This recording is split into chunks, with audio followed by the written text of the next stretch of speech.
लोगों का घर का माहौल थोड़ा ज़ाहिर है अलग होता है, टाइमलाइंस अलग होती हैं, मगरिब से पहले आपको घर आना है, अब इवेंट तो शुरू ही मगरिब के बाद होता है। तो आपके सामने भी परेशानियां थी कि हाँ, मगरिब से पहले आना? हाँ, बहुत परेशानी तो फिर थी। कैसे घर वालों को सबसे समझाया? पहले एहतजाज आपको अपने घर में ही शुरू करना होता है। मेरा इवेंट था रेड फोर्ट में, and when a person, the concern person asked who is the founder, and I went and she laughed, she just laughed and went. फिर मेरे अब्बा शायर रहे हैं, तो इनिशियली ये कहा कि उनकी गज़लें, मैंने कहा अरे तौबा करो, इतना ख़राब थोड़ी कहते थे वो तो मैं गज़ल सीख तो लूँ पहले, तब आप उनका मतलब दीवान को कंपेयर करेंगे मुझसे, तो आपको लगेगा कि वो बहुत अच्छा कहते थे, मैं अभी कहीं कुछ भी नहीं हूँ। जिस तरीके से परवीन अपने वक्त में, अपने दौर में औरत मर्द सब में मिलाकर एक सबसे ऊपर के पायदान पर बैठी हुई शायर हैं, ऐसा बाद में क्यों नहीं हो पाया? मतलब क्यों ये कहीं ना कहीं पीछे की तरफ गए? शायरात है, लेकिन शायरात जैसे नमक बराबर एक स्पेस है।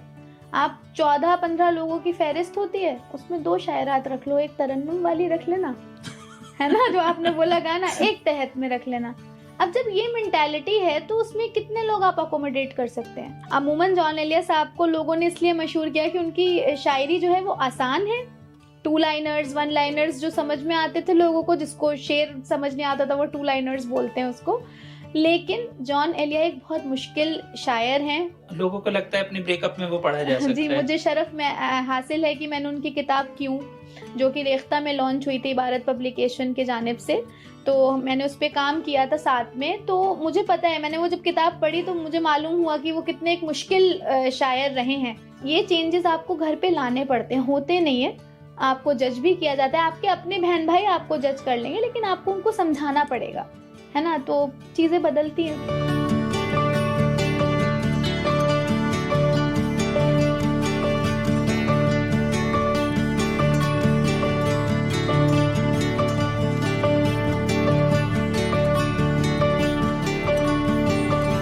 अस्सलाम वालेकुम, मैं साकिब सलीम आवाज द वॉइस के पॉडकास्ट दीन और दुनिया में आपका खैर मकदम करता हूँ। आज हमारे साथ मौजूद हैं शारिका मलिक, जो एक शायरा भी हैं और एंटरप्रेन्योर भी हैं। आज हम उनसे बात करेंगे इस बारे में कि अगर एक यंग मुस्लिम लड़की भारत में अपना स्टार्टअप करना चाहती है, या वो शायरा बनना चाहती है, या वो कोई और ऐसा काम करना चाहती है, तो उसके सामने क्या हर्डल्स, क्या परेशानियां आती हैं और किस तरीके से वो आगे बढ़ सकती है। शुक्रिया शारिका, आपका बहुत बहुत। बहुत शुक्रिया साकिब साहब और आपकी टीम का कि आप लोगों ने मुझे दावत दी। सबसे पहले मेरा आपसे जो सवाल है वो ये है कि आपकी पढ़ाई लिखाई अलीगढ़ से हुई और एक बहुत बड़ी जगह नहीं है और आमतौर पे एंटरप्रेन्योरशिप के लिए नहीं जानी जाती है। तो ऐसे में किस तरीके से आपके दिमाग में ये ख्याल आया कि आपको सेल्फ एम्प्लॉयड होना चाहिए, ना कि आपको जॉब्स ढूंढनी चाहिए? ऐसा ये कब शुरू हुआ? एक्चुअली कभी-कभी एक आपने कहावत सुनी होगी, ज़रूरत इजाद की माँ होती है। तो पैशन जब परस्यू कर रहे हैं, जैसे आपने शायरा का ज़िक्र किया, तो पोएट्री से पहले हम ओपन माइक्स करते थे। तो सैटरडे संडे ओपन माइक्स करते थे और मंडे टू फ्राइडे जॉब। तो वो इतना टाइट शेड्यूल हो जाता था, फिर लगा कि मतलब अगर हम किसी के लिए जॉब करेंगे तो अपना काम नहीं कर पाएँगे। तो हमने फ्रीलांसिंग शुरू करी कि अपना 2-1 क्लाइंट्स के साथ काम करना ये शुरू किया। फ्रीलांसिंग किस चीज़ की थी? पीआर में। पीआर। हाँ, और मैं बहुत फॉर्च्यूनेट हूँ, मैं जिस एजेंसी में थी, उन्हीं का सोशल मीडिया अकाउंट भी मुझे मिल गया। उन्होंने सर ने, हाँ, एज़ अ फ्रीलांसर, तो इस तरह से 2-3 छोटे-छोटे क्लाइंट्स लिए जिससे सस्टेनेबल इनकम एक मिल जाए अपनी। फिर उसके बाद धीरे-धीरे इवेंट मैनेजमेंट से इंट्रोड्यूस हुए, तो फिर अपना स्टार्टअप किया, फिर अपने नाम से अपना काम करना शुरू किया। फिर अपना काम आपने शुरू कर दिया। जी। तो आमतौर पर एक चीज कही जाती है, 2-3 चीजें। एक सबसे पहली बात ये होती है कि मुस्लिम्स को कुछ हर्डल्स होते हैं, ऐसा बहुत लोग कहते हैं अपना बिजनेस करने में। फिर कुछ लोग कहते हैं कि औरतों को हर्डल्स फेस करने पड़ते हैं। जैसे अभी मैं रिसेंटली एक विमेन बिजनेस वुमन को मैं देख रहा था, उन्होंने ये कहा था कि किस तरीके से लोग उनको रिपोर्ट करने से कतराते हैं कि एक औरत बॉस को वो नहीं देखना चाहते। फिर एक और सवाल उठता है कि मुस्लिम औरतों को लेकर कुछ कॉन्सेप्ट है दिमाग में। तो क्या इस सब की वजह से आपको कभी परेशानी फेस हुई है? इनमें से कोई भी हर्डल आपके सामने आया? देखिए, यकीनन हर्डल्स तो रहते हैं, बट हमारा काम ये होता है कि हम बस फोकस करें अपने गोल पे। तो काम की जैसे आपने बात करी मुस्लिम होने से, तो हम लोगों का घर का माहौल थोड़ा ज़ाहिर है अलग होता है, टाइमलाइन्स अलग होती हैं, मगरिब से पहले आपको घर आना है। अब इवेंट तो शुरू ही मगरिब के बाद होता है। तो आपके सामने भी परेशानियाँ थी कि हाँ, मगरिब से पहले आना है? हाँ, बहुत तो परेशानी फिर थी। कैसे तो घर वालों को सबसे समझाया? पहले एहतजाज आपको अपने घर में ही शुरू करना होता है। ट्रस्ट डेवलप हो जाता है विद इन एज कि आप जब करते हो। फैमिली सपोर्ट बहुत ज़रूरी है, तो मैं बहुत ज़्यादा फॉर्च्यूनेट हूँ कि मेरा भाई मुझे पिक एंड ड्रॉप भी किया उन्होंने शुरू-शुरू में, जब उन्हें लगा कि हाँ, अब ये जा सकती हैं अकेले, तो अब अकेले जाने की भी मतलब आप जैसे इजाज़त लफ्ज़ को लड़कियाँ बहुत ज़्यादा नेगेटिव भी ले लेती हैं कि मतलब who are you to tell me that it is allowed to me. Basically वो पॉसेसिवनेस कभी-कभी हालात जो आपके आस-पास होते हैं, इतने सारे केसेज़ होते हैं, उससे घर वाले डर जाते हैं, तो they are just concerned about you. ये कंसर्न है एक हाँ, आम, जी। जो कि घर वालों जो का जायज़ कभी-कभी है। There is a fine line between concern and control. जी। वो कंट्रोल नहीं होना चाहिए, वो बस कंसर्न तक ही अगर रहे तो इंसान अच्छे से अपनी ज़िंदगी जी जी। पाता है। तो जी। अच्छा, तो आपको ये परेशानियाँ हुँ, घर से हुँ। थोड़ी-सी थी, तो इसके लिए काफ़ी लड़ना पड़ा या थोड़ा बहुत? एक्चुअली अब पेरेंट्स तो हैं नहीं, तो पेरेंट्स तो बहुत कंज़र्वेटिव थे, लेकिन brother and sister they are quite flexible, तो वो समझते हैं चीज़ों को। अच्छा, तो जी। इसके बाद जो मेरा एक और सवाल है कि एज़ अ वुमन, क्या आपके साथ कभी ऐसा हुआ है कि आपको लगा हो कि लड़के जब आपके साथ काम करते हैं, मर्द हज़रात, तो वो आपको रिपोर्ट नहीं करना चाहते हैं या उन्हें लगता है कि अगर आप सुपीरियर होंगी तो दिक्कत होगी? जी, मैंने जैसे आपको इवेंट मैनेजमेंट का ज़िक्र किया, तो मैं फाउंडर से लेके लेबर तक सबसे मेरा डीलिंग रहती है। तो कभी-कभी ऐसा हो जाता है कि वो सीरियसली नहीं लेते आपको, कि लड़की है तो इसका पेमेंट हम डिले कर सकते हैं, लड़की है तो हम थोड़ा लेट आ सकते हैं, आकर थोड़ा ज़ोर से बोलना मतलब उनको लगता है कि टोनैलिटी चेंज कर सकते हैं। लड़की नहीं तो कभी-कभी बच्चा कह देते थे। मतलब एक बार तो मैं आपको बताऊँ, मेरा इवेंट था रेड फोर्ट में, and when a person the concern person asked who is the founder and I went and she laughed. She just laughed and went. तो उस तरह की चीज़ें होती हैं, जिनका थोड़ा नेगेटिव इम्पैक्ट रहता है आपके माइंड में, बट फिर आपको आगे बढ़ना होता है। अच्छा, एक और चीज़ देखिए, आपका एक सोशल मीडिया इम्प्रिंट भी है क्योंकि ये हुँ। पीआर है और उसके साथ आप ये सब भी करते हैं, इवेंट मैनेजमेंट। तो ऐसे में एक मुस्लिम लड़की होने के तौर पर, जैसा मैंने कई बार देखा है कि कुछ कमेंट्स आते हैं जिसमें खुद मुस्लिम समाज से ऐसे कमेंट्स आना शुरू हो जाते हैं कि आपने ये कपड़े क्यों पहने हैं? या आप ऐसे क्यों थीं? या आप रात में क्यों थी? या आप नाच क्यों रहे थे? या आप ये क्यों खा रहे थे? क्या आपके साथ कभी इस टाइप का एक सोशल मीडिया ट्रायल आपने फेस किया है? देखिए हमारे अब्बा ने हमें एक चीज़ सिखाई कि दीनदार बने, दीनदार दिखाएँ ना खुद को। तो हमने कभी ये बॉदर नहीं किया कि कोई सोचेगा क्या? मतलब हमें ये था कि Islam is it's an entire lifestyle. अगर आप कुरान भी देखें तो वो एक तरीके से आपको यही तो है कि आपको ज़िंदगी जीनी कैसे है। तो हमने फ़ोकस किया कि जितना हम फ़ॉलो कर सकते हैं उतना करें, कोई क्या सोचता है इससे नहीं, तब ज़्यादा भी क्या बॉदर ऐसे नहीं हुए। कमेंट्स आते हैं कभी? बहुत आते हैं, मैं बिंदी अमूमन मुझे बहुत शौक है साड़ी और बिंदी का। तो आपने अलीगढ़ का ज़िक्र किया, तो वहाँ पे बहुत लोगों ने मुझे इसलिए मैंने बहुत सुना। I worked as a teacher for 4 years, तो मैं रोज़ ही बिंदी लगाती थी और मैं रोज़ ही सुनती थी। तो रोज़ाना ये, तो क्या इसका कुछ असर पड़ता है?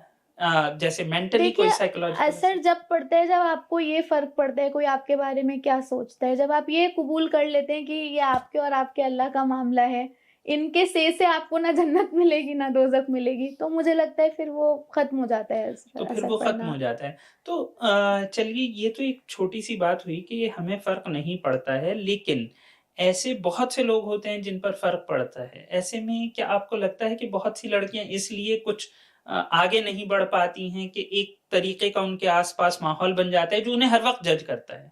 डेफ़िनेटली मतलब शायद अगर मैं स्मॉल टाउन से हूँ, बरेली जब तक मैं थी तो शायद मैं भी नहीं कर पाती। मेरे लिए चीज़ें बोलना भी आसान है बिकॉज़ मैं उस इकोसिस्टम से निकल चुकी हूँ। हुँ। जो लोग वापस उसी इकोसिस्टम में जाते हैं, रहते हैं, तो उनके लिए बेशक बहुत मुश्किल होता है आगे यानी बढ़ना। कि टियर 2 या हुँ, टियर 3 सिटी में अगर आप सिटीज़ में रह रहे आज हैं। भी वही हाल है, आज भी वही कंडीशनिंग है। आपको मर्द जज नहीं कर रहा होता। अब मर्दों ने इतना औरतों को तैयार कर दिया है कि वही जज कर लेती हैं। लड़कियाँ खुद ही खुद ही कमेंट जज कर कर रही लेती है, होती हैं। कमेंट कर लेती हैं। मैं अपने मेरे 4 भाई हैं, मैं उनसे पूछती हूँ कि फलाँ लड़की ने क्या पहना, उन्हें याद भी नहीं होता।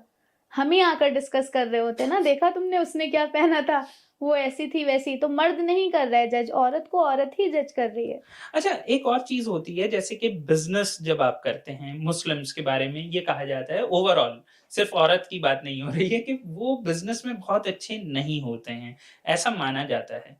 तो क्या आपको कभी ये फ़ील हुआ जब आप निकले, तो क्या आपको ये फ़ील हुआ कि ऐसा कुछ लोगों को आपके बारे में लोगों का ऐसा परसेप्शन है कि आप नहीं कर पाएँगी?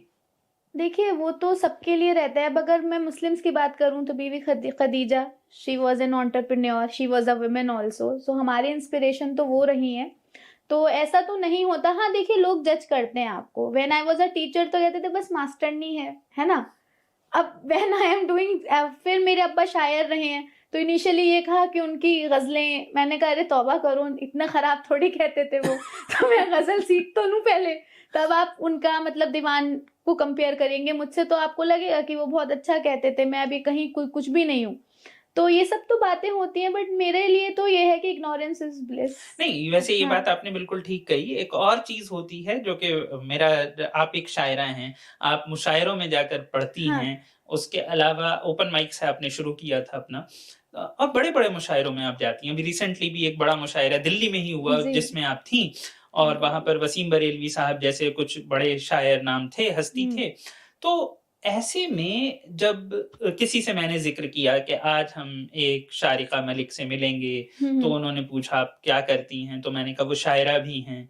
तो उन्होंने एकदम से मुझसे ये सवाल किया, अच्छा गाती होंगी? हुँ, हुँ। लड़कियाँ जो शायर होती हैं वो तो गाने की गाती वज़ह हैं से होती तरन्नुम हैं, में। कोई शायरी थोड़ी ही उनसे आती है। तो क्या ये कॉन्सेप्ट कभी आपके बारे में कहा गया मतलब क्या ये हर्ट नहीं करता है? मतलब मैं अभी उस मुकाम पे नहीं हूँ कि नहीं, मेरे बारे में आप कहें। मुशायरे में जा रहे हैं। नहीं, नहीं, मतलब एक और भी जब बहुत ज़्यादा शायद मैं फ़ेमस हो जाऊँ या मकबूल हो जाऊँ, तब ऐसा कहा जाए, लेकिन अमूमन लोग यही कहते हैं। एक साहब ने तो ये कहा, यंग मुशायरा करवाया दिल्ली में, उन्होंने कहा शायरात नहीं है यहाँ पे। आप सोचिए, 15-16 लोगों की फ़हरिस्त में उनको एक भी जेन्युइन शायरा नहीं मिली दिल्ली के अंदर। आप इमेजिन करिए किस हद तक पैट्रियार्की घुसी हुई है दिमाग में। और किस कदर आई थिंक एक कॉन्सेप्ट बना लिया गया है, प्री कंसीव्ड नोशन है। हाँ, अच्छा मैं कहती हूँ चलिए नहीं है शायरा, तो ये किसका फेलियर है? ये भी तो आप ही का फेलियर है क्या कि आप आप सोचे? एक अच्छी शागिर्दा को नहीं सिखा पाए अगर ग़ज़ल कहना, और आपने ये बेहतर सोचा कि आप उसको 2 ग़ज़लें दे दें, और जो अमूमन कहा जाता है कि ये माँग कर पढ़ रहे हैं। तो अगर आप नहीं सिखा पाए तो ये भी तो आप ही का फेलियर है कहीं न अच्छा कहीं। चलिए ये मेरा एक बहुत जी। पिछले कुछ दिनों में जिस भी नई शायरा के बारे में जब ऐसी महफ़िल में मैं बैठता हूँ जहाँ पर शायर लोग होते हैं या हुँ, जिन लोगों को बहुत समझ हुँ, मानी हुँ। जाती है और जिसमें कुछ बहुत बड़े नाम मौजूद हैं जी, जी, हिंदुस्तान जी, के जी। और मैं उनसे जब भी ये ज़िक्र करता हूँ कि अरे ये शायरा नई अभी मंज़र आम पर हैं, तो इनके बारे में क्या ख़्याल है? तो पहला कमेंट यही आता है, "अरे! फलाँ-फलाँ से लिखवाती हैं।" जी। ये तो लिखवा कर पढ़ती हैं, गा देती हैं, इन्हें वो लिख देते हैं, किसी के अब्बा, किसी के भाई, किसी के कुछ और टीचर, या किसी न किसी तरीके से। तो मेरा तो पर ये जो चीज़ है, ये क्यों इतनी ज़्यादा कही जाती है? क्या इसमें कुछ सच्चाई भी होती है? जैसा कि कहा जाता है कि आग होगी, धुआँ तभी आएगा, या ये बस एक तरीके से इनसिक्योरिटी है मर्दों देखिए, की? सच्चाई तो है कहीं न कहीं, और शायर भी बहुत से ऐसे हैं, मैं आपको टिप्स पे नाम बता सकती हूँ, जो खुद ग़ज़ल नहीं कहते हैं। बहुत सारे ऐसे शायर भी हैं जो लेकर पढ़ते हैं कलाम, क्योंकि देखिए परफ़ॉर्मिंग आर्ट्स तो मतलब उस तरह से नहीं है कि स्किल बेस्ड हो। अब ग़ज़ल घर पर कोई कह रहा है, अब वो आकर परफ़ॉर्मेंस कोई और कर सकता है उस चीज़ को, आप समझते हैं, जैसे सिंगर लिरिक्सिस्ट वाली चीज़ लेकिन है। वहाँ पे क्रेडिट दिया जाता है हाँ, वहाँ लिरिसिस्ट को। क्रेडिट दिया जाता है। तो यकीनन आपने सही बोला, जहाँ आग है वहीं धुआँ उठता है, लेकिन आप सबके लिए जनरलाइज़ नहीं कर सकते ना वो स्टेटमेंट। तो लड़कियाँ खुद कहती हैं शेर, और बहुत-बहुत बड़ी शायरा हुई हैं इस दुनिया में।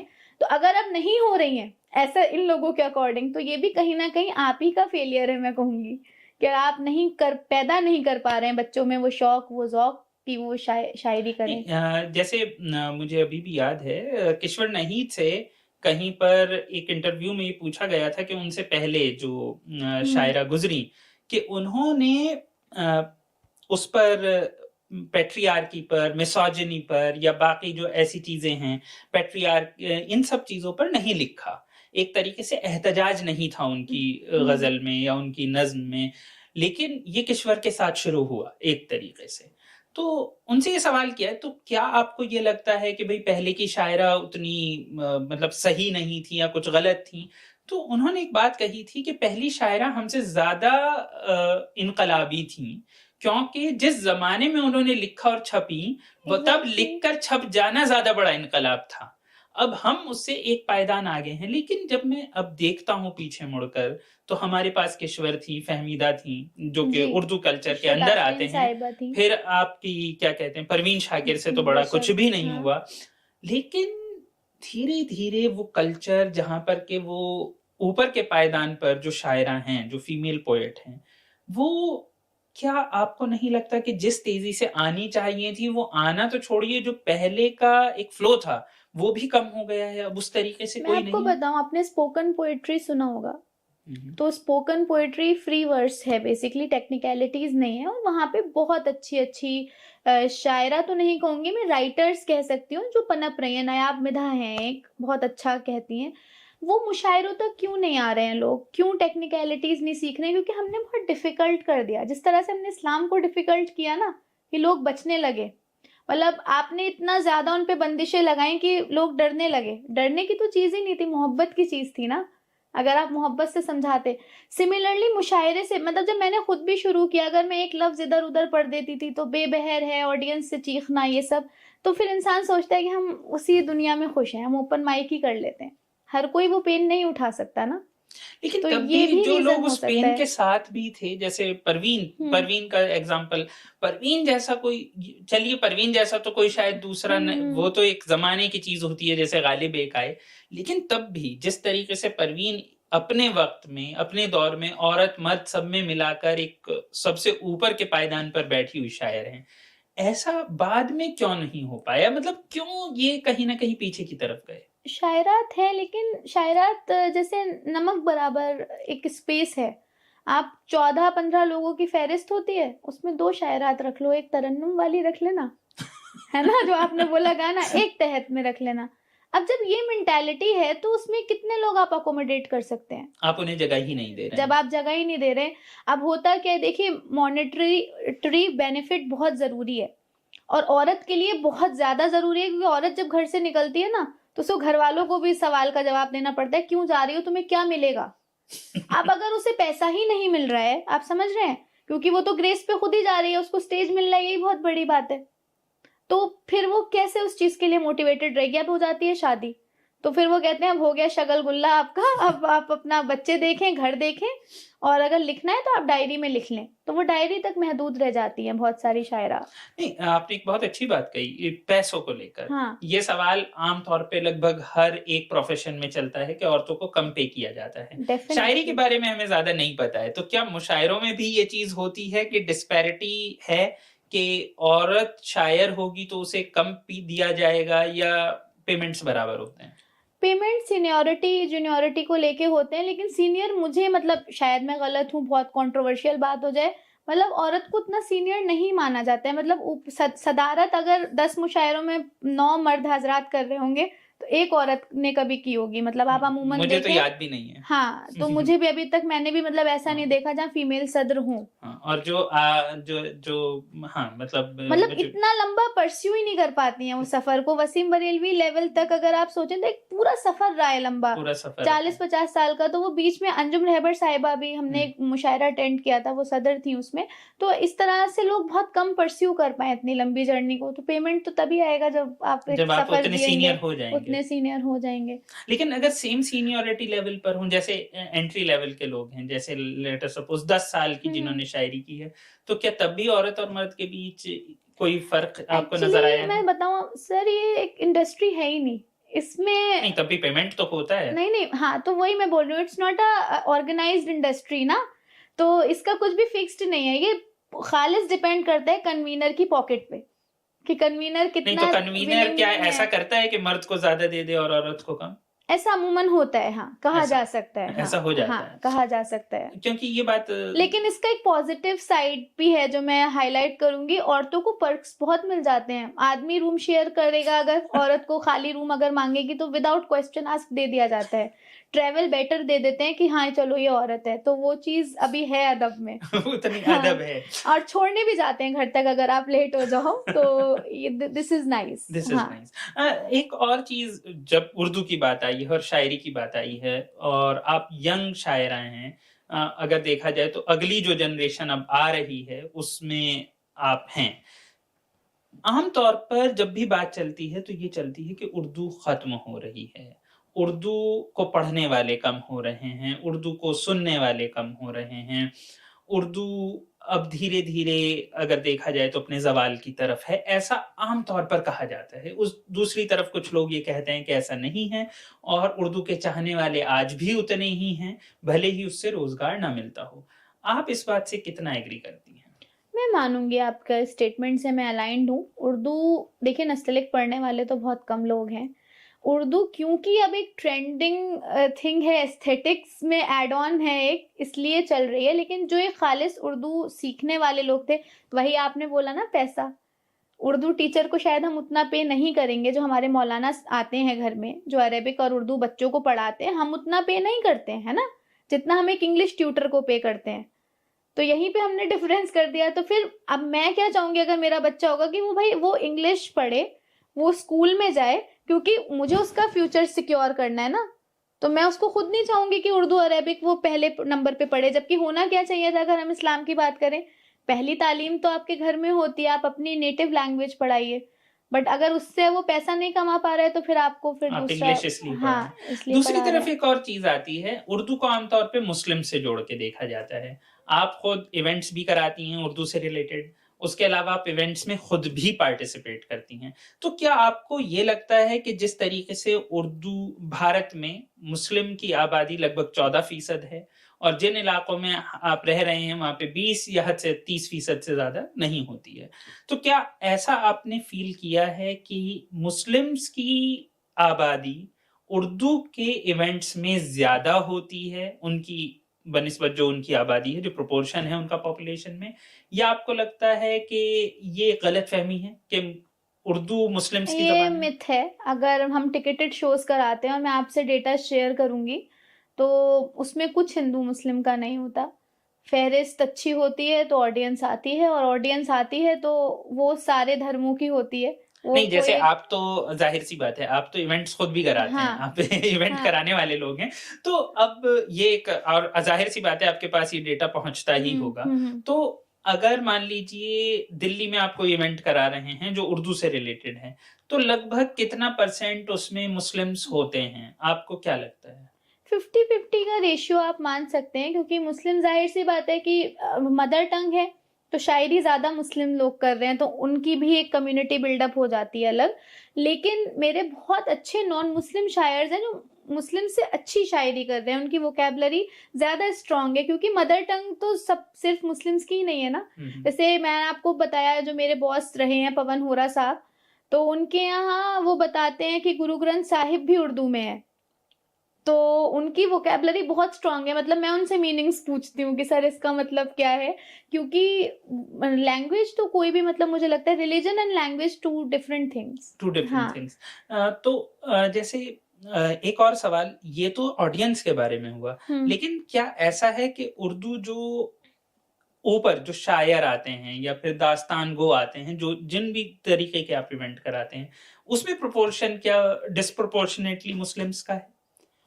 नहीं, उसमें मतलब आर्टिस्ट के दिमाग में आप यकीन मानिए, मतलब अगर मैं क्यूरेटर हूँ, मुझे कोई फर्क नहीं पड़ता किसके घर में कौन सी किताब है, कौन सा रिलीजन है, वो नमाज पढ़ता है, पूजा करता है। मेरी बस एक कोशिश रहती है कि मेरे ऑडियंस से कनेक्ट कर पाए वो लोग, अच्छा शायर आ और जाए अच्छा शायर आ जाए। मतलब या अच्छा दास्तान गो आ देखिए, जाए। शायर सारे अच्छे होते हैं, क्यूरेटर का काम होता है कि राइट ऑडियंस को राइट आर्टिस्ट से कनेक्ट करवा दे। आर्टिस्ट कोई बुरा नहीं होता, बस ऑडियंस उसके मतलब की नहीं होती है। कोई भी अगर कुछ क्रिएट कर रहा है ना, तो उसकी कोशिश ये रहती है कि मैं उसमें अपना 100% दे दूं। तो आर्टिस्ट की तो बस यही कोशिश होती है कि मैं अपनी ऑडियंस को एंटरटेन करूं और जो ऑर्गेनाइजर होता है, जो क्यूरेटर होता है, उसकी भी सेम ही कोशिश रहती है कि एक अच्छा एक्सपीरियंस हम दे पाएं ऑडियंस को। कि अगर कोई अपना घर, आप जानते हैं दिल्ली की लाइफ कितनी बिजी है, उसमें से 2-3 घंटे अगर कोई निकाल कर आ रहा है तो फिर तो उसको मतलब वो एक्सपीरियंस रिमार्केबल होना चाहिए। अच्छा, आप एक शायर हैं, यंग जनरेशन की शायर हैं। यंग जनरेशन के बहुत कम शायर इस वक्त मशहूर हैं, और खास तौर पे जब हम सोशल मीडिया पे शायरी देखते हैं और थोड़ा यंग देखते हैं तो इंडियन बहुत कम होते हैं उसमें। जी। तो ऐसे में आपको क्या लगता है कि ऐसा क्यों है कि यंग लोगों की शायरी इतनी वायरल, जिसे वायरलिटी आज के जमाने में सोशल मीडिया है, वायरलिटी के नाम पर अगर आप देखें तो आपको जॉन एलिया नजर आते हैं बाल हिलाते हुए। लोग उन्हीं के नाम पर कुछ भी पढ़ रहे हैं जो उनके हैं भी नहीं, और उस कलाम को कहते हैं जॉन एलिया, वो भी वायरल हो जाता है। इस तरीके से अगर हम देखें, कुछ हैं जो हिंदुस्तान के बाहर हैं, जैसे तहजीब हाफी या फिर और इस तरीके के लोग हैं जो मशहूर हैं, लेकिन हिंदुस्तान के शायर उस तरीके से इंस्टाग्राम और फेसबुक के ये जो एल्गोरिदम है उसमें उतने मशहूर क्यों नहीं हो रहे हैं? हो रहे हैं वैसे, और उतने इस नहीं हो चीज रहे हैं। से थोड़े हमारे सीनियर्स खफा भी रहते हैं कि आजकल कुछ बच्चों को सिर्फ इसलिए मौका फराहम किया जाता है क्योंकि वो वायरल है। तो उतने वायरल जैसे मतलब तहजीब हाफी जैसा वायरल कौन, मतलब अगर आप नाम लेना मैं चाहें। नाम जैसे अब हिमांशी बाबरा का अगर मैं हाँ, एग्जांपल दूं, जी वो जी। उनके लिए सोशल मीडिया ने बहुत पॉजिटिव रोल प्ले किया। बहुत जल्दी उन्होंने अपनी जगह बनाई अदब में। हम्म, तो इस तरह से बहुत से लोग आ रहे हैं। बस वही है कि एक स्विच हुआ है, एक चेंज हुआ है, क्योंकि पहले मीडियम ऑफ कम्युनिकेशन टीवी था मुशायरे का। आपको याद होगा जब टीवी पे डीडी उर्दू पे, टीवी उर्दू पे मुशायरे आते थे।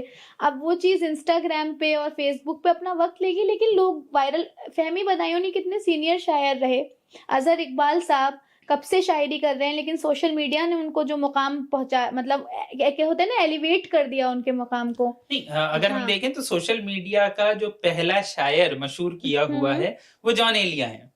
मतलब ये एक जी बहुत जी जी। मजेदार चीज है कि हाँ। मतलब जॉन एलिया को आम लोग अगर ऐसे ही बहुत ही कोई शायरी में नहीं है, और बड़ा सेलेक्टिव पार्ट मतलब मशहूर हुआ है जॉन एलिया साहब का। अमूमन जॉन एलिया साहब को लोगों ने इसलिए मशहूर किया कि उनकी शायरी जो है वो आसान है। 2 लाइनर्स, 1 लाइनर्स जो समझ में आते थे लोगों को, जिसको शेर समझ नहीं आता था वो 2 लाइनर्स बोलते हैं उसको।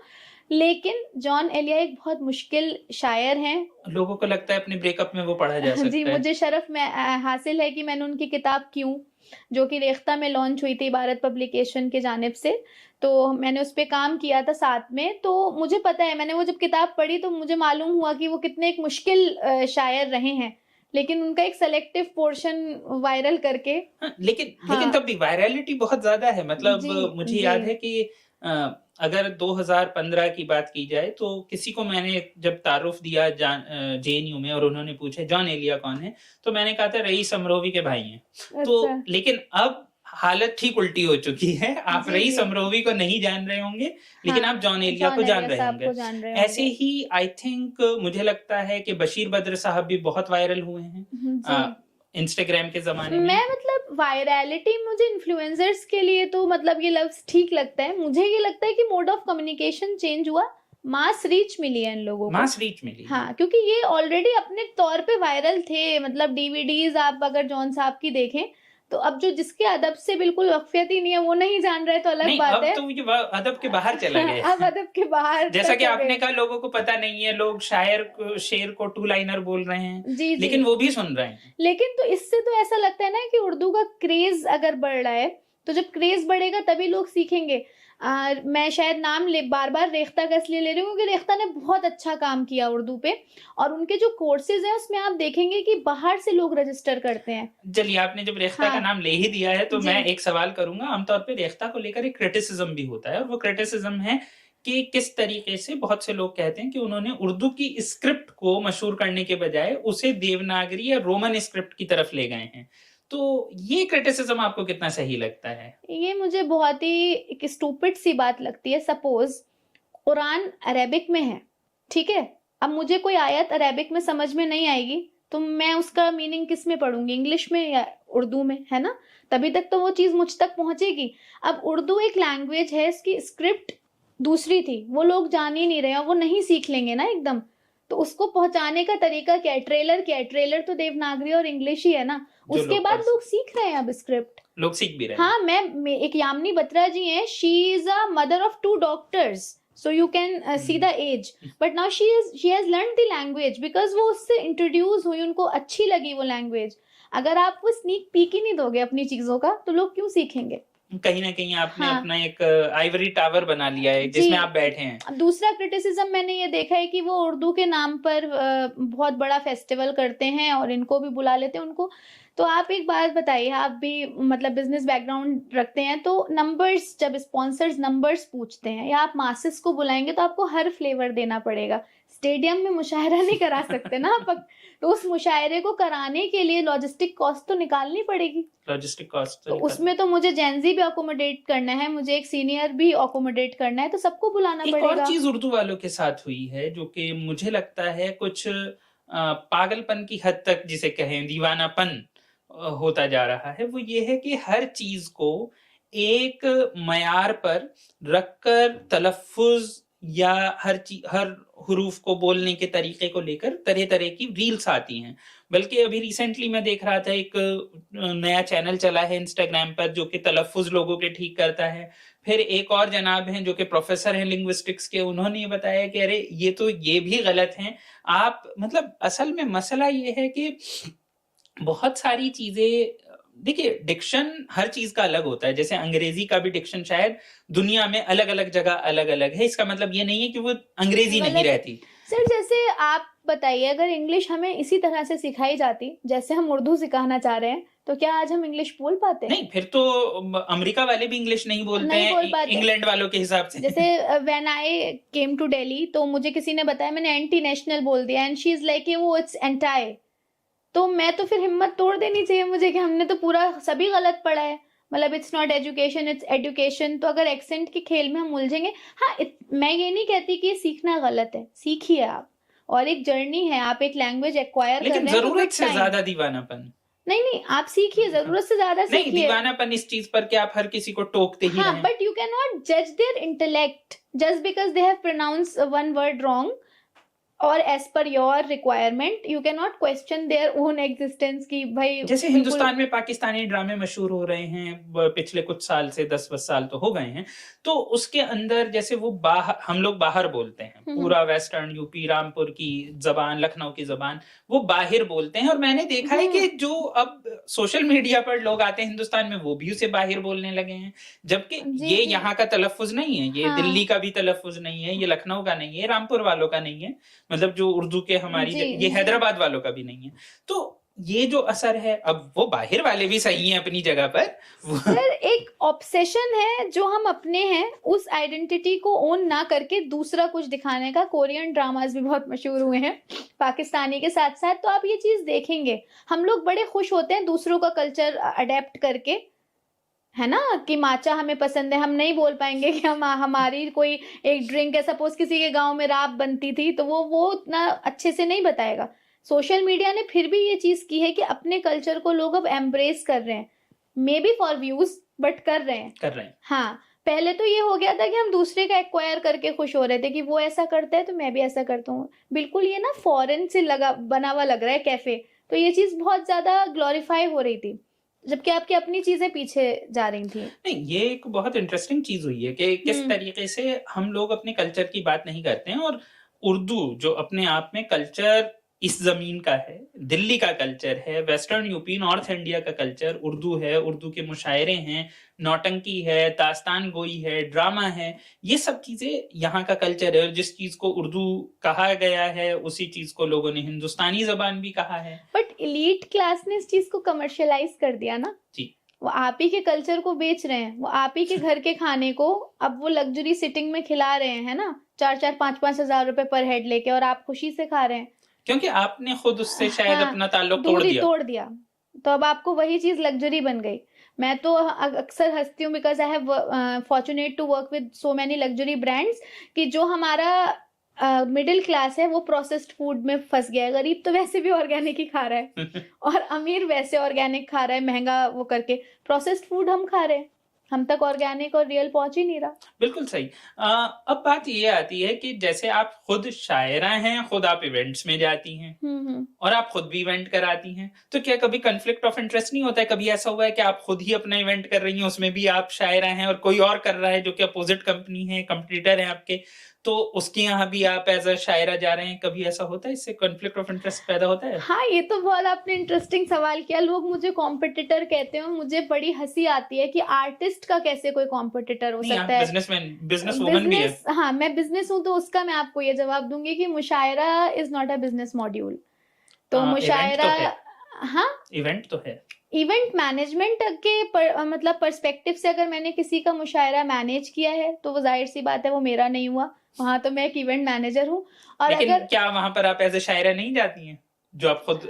मैं कोशिश करती हूँ कि मैं ना रहूं उस फेरिस्त में, वैसे वो रखते भी नहीं है और अगर मैं जाती भी हूँ तो मतलब वो बहुत एक डिफरेंट रोल होता है, उसमें मुझे पता होता है मेरी प्रायोरिटी यही रहेगी कि ये इवेंट है, इसको अच्छा करना है, और शायरी शायद बैक स्टेप ले लेती है उस वक्त।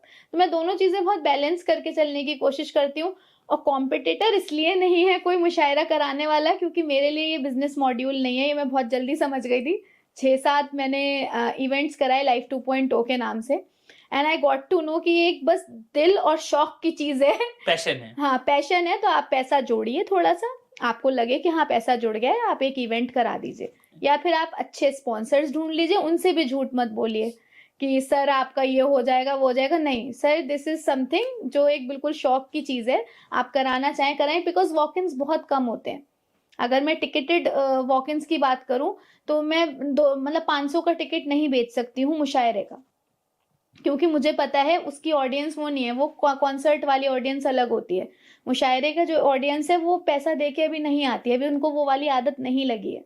कराते हैं हम टिकटेड शोज तो वो धीरे धीरे चीजें होंगी, वो भी उतना इवॉल्व नहीं है जी। चलिए, आपका बहुत सारा वक्त लिया, लेकिन आपसे आखिर में एक चीज मैं पूछना चाहूंगा। आप अभी आपने बरेली से अपना सफर शुरू किया, उसके बाद आप अलीगढ़ पहुंची, अलीगढ़ में आपने पढ़ाई की, उसके बाद आप दिल्ली आई, आपने जॉब भी की, उसके बाद आप आज अपने तौर पर भी एक स्टार्टअप कर रही हैं, आप एक शायरा भी हैं। अगर कोई एज अ रोल मॉडल, कोई यंग बच्ची अभी जो कि अलीगढ़ में पढ़ रही है, तो आप उसे क्या सलाह देना चाहेंगी? अगर वो एज अ रोल मॉडल आपको देखे, वो सोचे कि वो भी अपना कोई काम करे, वो भी एक इंडिपेंडेंट वुमन बने, तो आप उसे क्या सलाह देना चाहेंगी? आप ये सोचना बंद कर दें कि मेरे लिए कोई लिमिटेशंस हैं। लिमिटेशंस आपके यहाँ पे होती हैं।